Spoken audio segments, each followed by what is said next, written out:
What's going on, everyone? It's Chris from XL Gaming, and today we're going to be talking about scene transitions.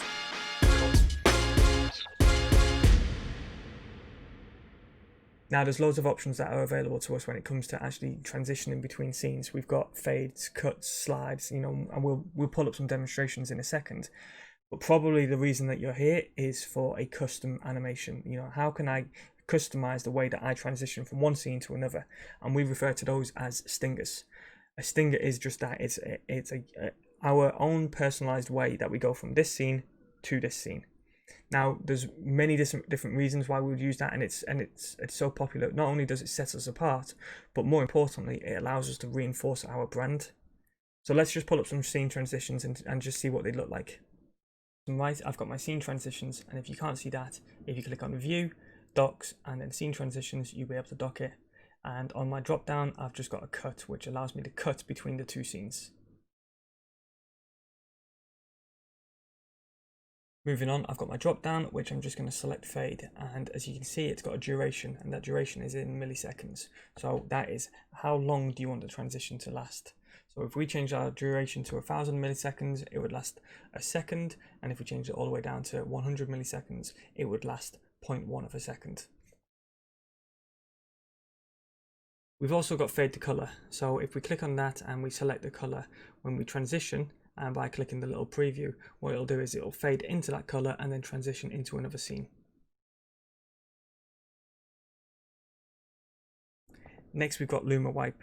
In here, we've got image, softness, invert, and preview. Image is the list of scene transitions that we can use, and we'll go through some of these in a second.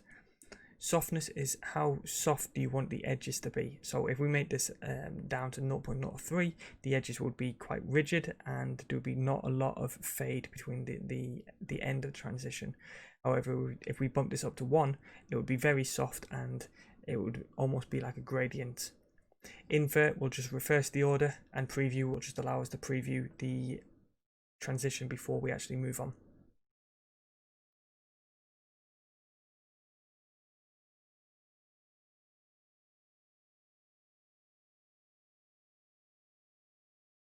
You can also have individual scene transitions, so next time when you come back to that scene, it's different to the rest of the scenes.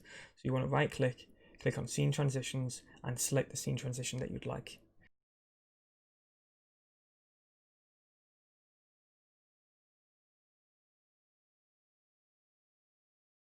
Stingers are a great way for not only reinforcing our brand, but also making us stand out from the crowd. So to get started, once you've added your stinger, you'll be presented with a window that looks like this. Now, you want to keep your stinger as small as possible. So in this case, I'm using a WebM file. You've got transition point type and point. That is at what point does 100% of the screen get taken over by your layout. You've got audio monitoring, which is whether you can hear the sound of the stinger or just the stream. And then you've got the audio fade style. So that is, do you want to have like a crossfade between the scenes?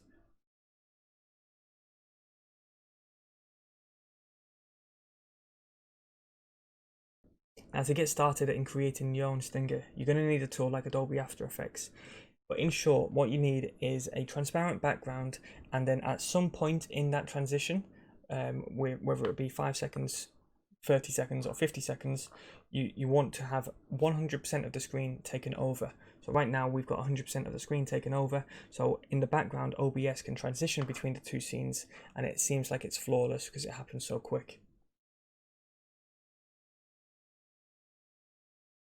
So look guys, I hope that's cleared up scene transitions for everyone. If you do have any questions or anything, please feel free to comment down below. But until next time, take care.